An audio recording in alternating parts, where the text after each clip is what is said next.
Saliendo de la densa niebla del sur, la tripulación del Cariba avista al Clary a punto de cruzar su camino. El Cariba gira bruscamente a estribor para evitar una colisión, y los oficiales en el puente del Tricolor observan cómo el Cariba gira apuntando directamente hacia ellos. El Motor Vessel Tricolor era un transportador de vehículos de 50.000 toneladas que navegaba bajo bandera noruega. El barco, valuado en $25 millones, fue construido por la compañía japonesa Tsunashi y lanzado en 1987 como Nosak Sun. En 1996, el Nosak Sun fue vendido a la compañía noruega Wilhelmsen y renombrado Tricolor. El Tricolor medía 190 metros de longitud y 32 metros de ancho. La tripulación estaba compuesta por 22 filipinos, un sueco y el capitán noruego. A medianoche del 14 de diciembre de 2002, el buque motor Tricolor parte del puerto de Zeebrugge, Bélgica, llevando 2.871 vehículos de lujo completamente nuevos, incluyendo BMWs, Volvos y Saabs, valorados en alrededor de $47.7 millones. También tenía 77 contenedores llenos de piezas de tractores y grúas. El barco se dirige a Southampton, en el Reino Unido, antes de hacer el viaje a través del Atlántico hasta su destino final en los Estados Unidos. Tras zarpar, la tripulación va a sus camarotes. El capitán, el segundo oficial y un marinero están en el puente, el tercer ingeniero en la sala de máquinas. El Tricolor avanza al oeste a 17.9 nudos en densa niebla y se prepara para cruzar el carril norte-sur del Canal de la Mancha. Los carriles de navegación, llamados esquemas de separación de tráfico, son como autopistas. El Tricolor navega hacia una intersección cerca de la frontera de aguas belgas y británicas, a unas 20 millas náuticas al norte de Dunkerque, Francia. El buque motor Cariba navega a 16 nudos ligeramente adelante y por babor del Tricolor a unos 800 metros de distancia. El barco de contenedores Cariba, de 20.000 toneladas y 177 metros, viaja de UNFAR a África Occidental. A las 02:15, el Tricolor maniobra para adelantar al barco de contenedores Cariba. Por la densa niebla, la tripulación del Cariba no puede ver el Tricolor detrás a su derecha. Se enfocan en la intersección del esquema de separación de tráfico frente a ellos. En su pantalla de navegación, la tripulación del Cariba observa acercarse a otro barco, el Clary, un carguero de granel de 139 metros. El segundo oficial del Clary está solo en el puente. Observa las dos embarcaciones en su radar a su estribor o lado derecho. Piensa en hacer un giro significativo a estribor, permitiendo que todos los barcos pasen de babor a babor, que es la convención marítima. Pero aunque la costa está despejada para hacer ese giro, está restringido por las limitaciones del canal y por lo tanto continúa en línea recta. Aunque la niebla es espesa y la ley marítima requiere que los barcos hagan sonar sus bocinas de niebla, los tres barcos permanecen en silencio. Luego, como se esperaba, desde la espesa niebla del sur, la tripulación a bordo de Cariba avista a Clary corriendo a 30 nudos hacia el norte, a punto de cruzar su camino. Pero está más cerca de lo que anticiparon. Cariba gira fuertemente a estribor para evitar una colisión con Clary.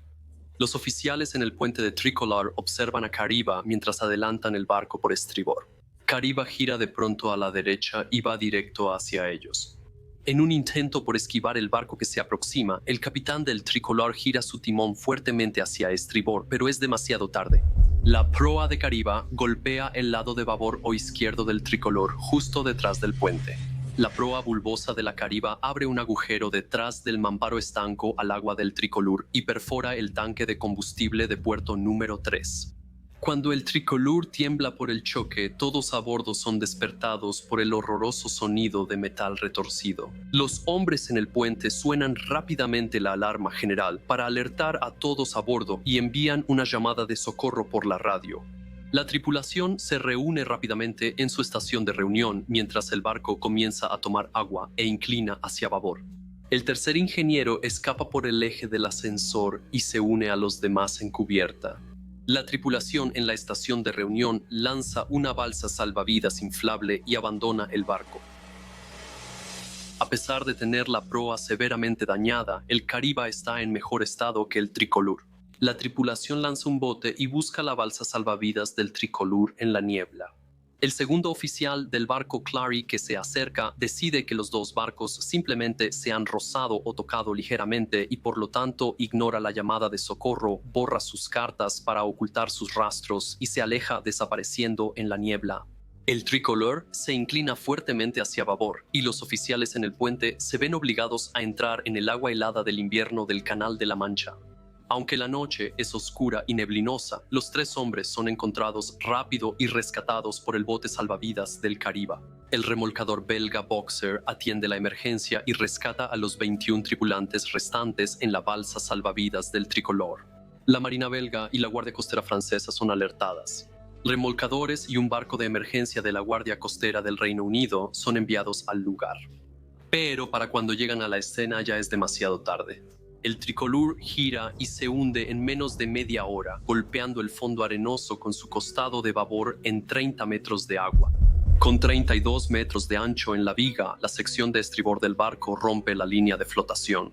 El Tricolor se hunde en la intersección de dos carriles en el esquema de separación de tráfico en aguas francesas. Es una de las rutas de envío más transitadas del mundo, con el 18% del tráfico oceánico mundial cruzando aquí. Todos los días, 400 o 500 barcos transitan la intersección en su camino a UNFAR Rotterdam, Bremen y Hamburgo, algunos de los puertos más grandes de Europa. Con todos los 24 miembros de la tripulación del Tricolor a salvo y contabilizados, el Caribe cojea de regreso al puerto belga de UNFAR. El Tricolor se hunde en una zona concurrida del Mar del Norte, fuera de los bancos flamencos y expuesta al viento, olas y fuertes corrientes de marea. Las autoridades francesas están preocupadas de que el naufragio sea un peligro para la navegación y una posible fuente de contaminación, por lo que preparan una estrategia anticontaminación para manejar la situación.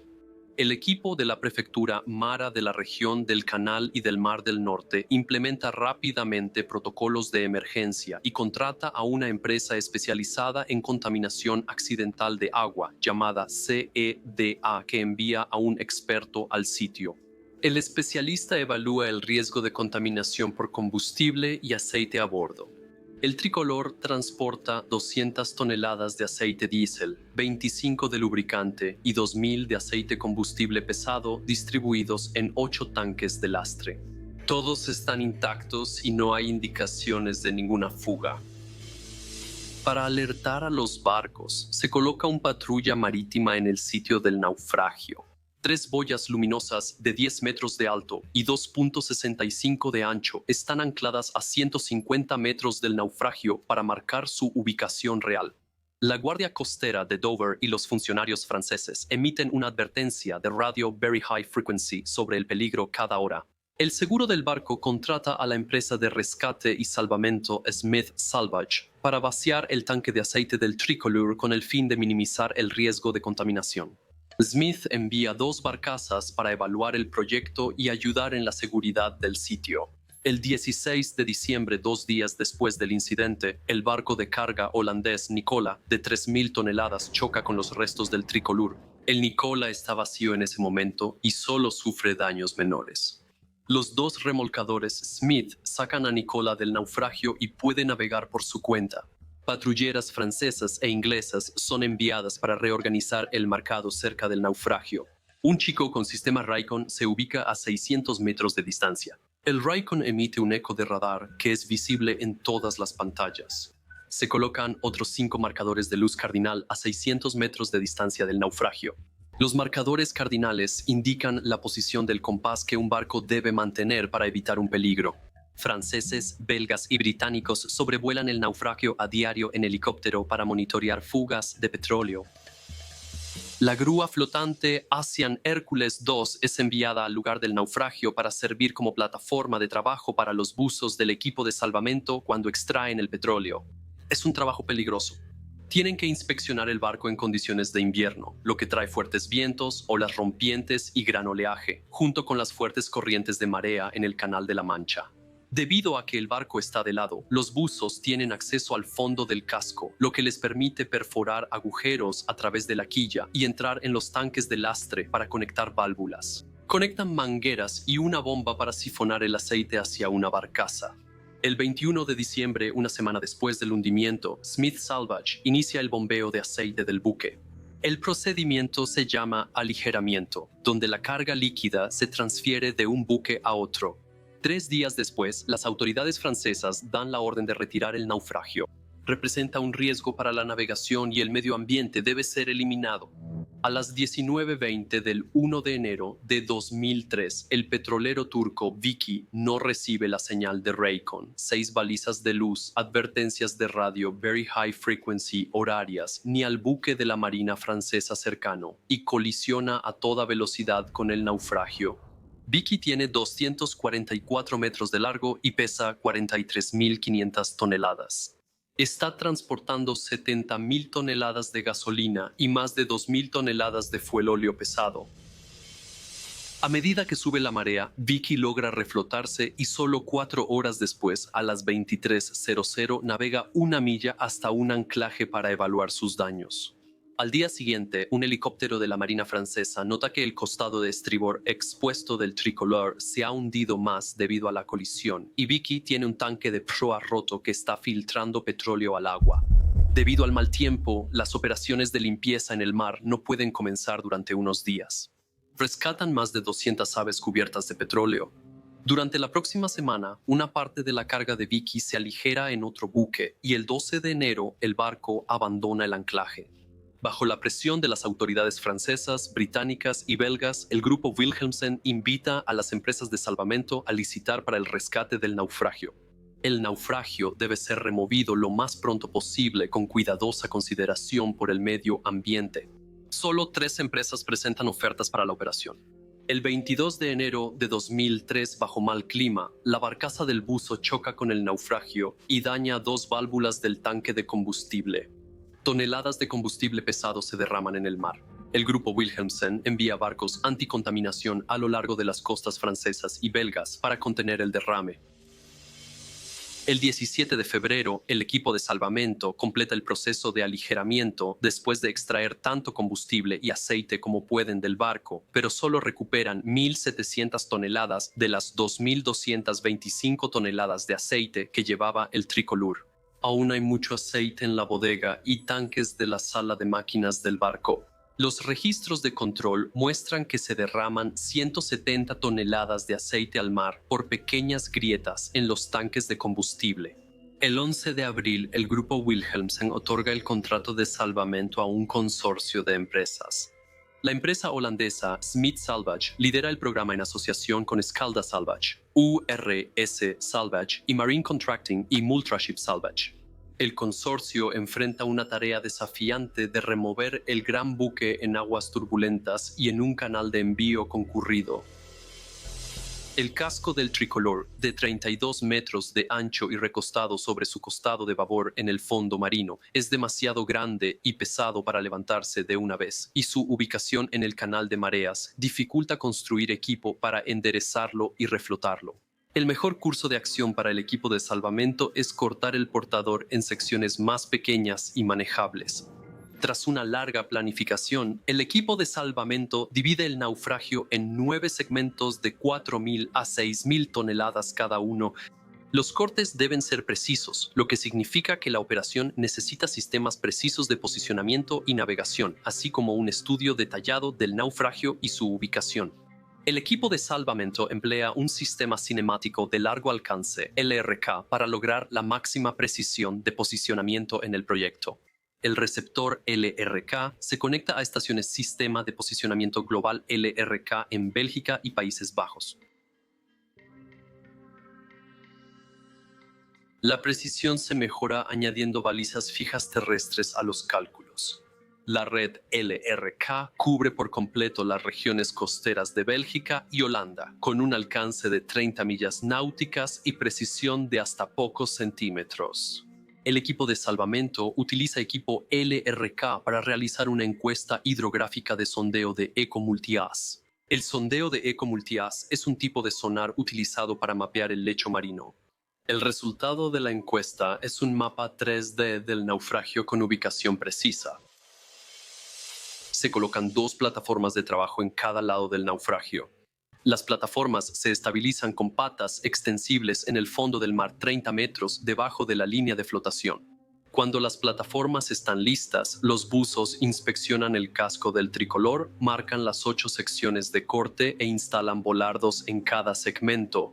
Los cables de elevación se unirán a los volardos cuando las secciones del naufragio sean cortadas y sacadas del agua por las grúas.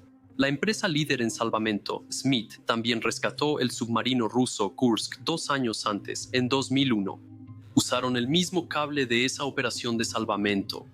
Dejaré un enlace al video sobre el rescate del submarino ruso Kursk aquí si no lo has visto.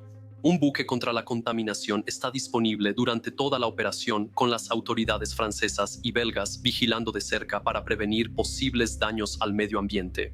El 22 de julio de 2003 se inicia el primer corte. El equipo usó perforación direccional para instalar los cables de corte bajo el barco.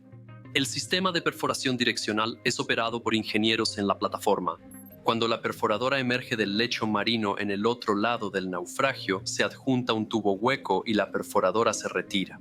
Luego, el cable de corte se pasa de un extremo de este tubo al otro. El cable de corte es un cable de acero de 100 metros de largo, 38 centímetros de grosor y cubierto de cilindros con púas o casquillos que hacen un borde dentado. Los casquillos están recubiertos con un material llamado woody, que es casi tan duro como los diamantes. El cable de corte se tensa bajo el barco entre 2 plataformas, cada una con un cabrestante eléctrico. El cable se tensa poco a poco, convirtiéndose en una enorme motosierra que va y viene, cortando el barco de abajo hacia arriba. La popa con el motor es lo primero que se corta. Cuando el cable llega al eje de la hélice, cambian el cable de corte por uno nuevo para cortar el eje de metal sólido. Los buzos revisan frecuentemente el cable de corte y el buque por cambios de posición. La tripulación supervisa la situación mediante la cámara de los cascos de los buzos. Con buen tiempo, la primera sección tarda unas 30 horas en cortarse. Los buzos examinan la integridad del segmento después de cortarlo y sueldan marcos de elevación a los lados para reforzar las áreas débiles. Luego conectan los cables de elevación a las vitas. El alambre de corte corta limpiamente a través de cada cubierta, incluyendo el motor. 2 gigantescas patas de cizalla o grúas flotantes, las Rambas y el Asian Hércules 2 levantan la primera sección fuera del agua. La sección de popa se levanta lentamente para permitir que el agua se drene del barco. Cuanto más se eleva fuera del agua, más peso se transfiere a las enormes patas de cizalla. El centro de gravedad debe estar estable y el peso repartirse igual entre ambas patas de cizalla. Al elevarse la popa, se bombea agua del lastre de los tanques delanteros en las barcazas de elevación. Se agrega más agua a los tanques de lastre de popa. La popa desciende lentamente sobre la barcaza Giant 4, la misma usada en el rescate del Kursk. Giant 4 se dirige al puerto de Zeebrugge en Bélgica, donde se ha establecido un desguace dedicado para desmantelar los 9 segmentos. Se cubre el suelo con plástico para evitar derrames de petróleo y se ponen placas de metal para soportar el peso del naufragio. El metal del barco será reciclado y los coches de lujo serán desmantelados en diferentes fábricas a lo largo de Bélgica. Cada coche necesita un certificado de disposición del fabricante. Los fabricantes exigen que todos los coches sean recuperados y desechados totalmente para evitar la venta de partes dañadas, lo que podría causar reclamaciones por piezas defectuosas. Después de que se retira cada segmento, los buzos realizan un sondeo sonar lateral exhaustivo del lugar del naufragio y a lo largo de la ruta, Giant 4 viaja entre el lugar del naufragio y el puerto, solo para asegurarse de que no se dejen coches atrás. El 7 de septiembre, alrededor de 300 toneladas de combustible pesado se derraman del naufragio, contaminando grandes porciones de las playas francesas y belgas. Unas 3 semanas después, el 17 de octubre, se completa el 8º y último corte con 4 segmentos aún en el agua, esperando ser levantados y remolcados. El equipo de salvamento ha remolcado 5 secciones a Zeebrugge. Tras un mes de tormentas invernales y vientos fuertes, deciden retrasar la eliminación de los 4 segmentos restantes por el clima peligroso. En invierno, las olas y marejadas golpean los últimos 4 segmentos, que sin la estructura reforzada del barco empiezan a desmoronarse. El contrato para el rescate requiere que el equipo retire todos los restos del fondo del mar, pero la debilitada integridad estructural de los segmentos restantes significa que no pueden levantarlos usando la grúa. Para limpiar el sitio de autos dispersos, escombros y metal deformado, el equipo de rescate se ve obligado a reconsiderar su enfoque. Antes del verano de 2004, el equipo de rescate usó sonar de barrido lateral para remapear el campo de escombros. Tras el daño de las tormentas invernales, buscar piezas pequeñas es difícil, por eso usan un magnetómetro, un detector de metales grande para hallar escombros bajo lodo y arena. Se grafican las ubicaciones de los escombros y se realiza una búsqueda y recuperación sistemática. El equipo de salvamento usa una grúa con gancho de rescate o garra gigante para subir los escombros a la superficie. Es un proceso más lento y largo que levantar las secciones de la barcaza. Durante el verano, el campo de escombros se limpia lenta y metódicamente. En octubre de 2004 se trae a la superficie la última pieza, completando el rescate del tricolor del concurrido canal de envío. Más de 10.000 aves marinas fueron encontradas muertas en las playas tras varios derrames de petróleo. En enero de 2006, el Tribunal de Distrito de Estados Unidos concluyó que girar a estribor fue la única causa de la colisión por parte de Cariba. Los dueños de Cariba y Tricolor apelaron, diciendo que las acciones de Cariba no fueron la única causa de la colisión. Durante la apelación, el Tribunal de Circuito determina que las tres embarcaciones tienen la culpa. Cariba giró a estribor y no redujo su velocidad. Tricolor no disminuyó la velocidad e intentó pasar a Cariba en la niebla en un canal de alto tráfico con Clary en dirección norte. Y se suponía que Clary debía tener más de una persona en el puente y no alteró el curso para evitar una colisión. El rescate de 16 meses costó unos $40 millones más la pérdida del transportador y su carga por 88 millones, sumando 128 millones que hoy valen más de $200 millones hoy. Visita tutibulubultu.org para ver videos de la Organización de las Naciones Unidas. Transcripción Casting Words.